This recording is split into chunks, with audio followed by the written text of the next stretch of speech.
Penal colony. ഇത് കേൾക്കുമ്പോൾ penal എന്താണെന്നറിയാം, കോളനി എന്താണെന്നറിയാം. രണ്ടും കൂടി ഒരുമിച്ച് വന്നു കഴിഞ്ഞാൽ എന്താണെന്നറിയാൻ കുറച്ച് ബുദ്ധിമുട്ട് അല്ലേ? അറിയണമെങ്കിൽ ബാക്കിയുള്ളത് കൂടെ കേൾക്കുക.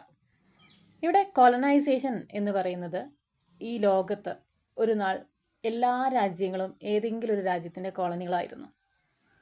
അതും വെറും ഒരു തരത്തിൽ മാത്രമുള്ള കോളനിയല്ല. കോളനികൾ തന്നെ ഒരുപാട് പല പല തരത്തിലായിരുന്നു.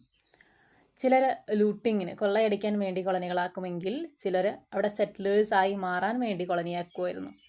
അതുപോലെയുള്ള ഒരു കോളനി കൂടിയാണ് പീനൽ കോളനി. ഈ കൊള്ളയടിക്കാൻ വേണ്ടിയിട്ടാണ് ഇന്ത്യ ബ്രിട്ടീഷുകാർ കോളനിയാക്കിയത്. അതുപോലെ ബ്രിട്ടീഷുകാർ സെറ്റിലേഴ്സ് ആവാൻ വേണ്ടിയാണ് അമേരിക്കയിൽ പോയി കോളനി ഉണ്ടാക്കിയത്. ഇനി വരുന്നത് പീനൽ കോളനി. ഒരു തരത്തിലൊരു പീനൽ കോളനിയാണ്.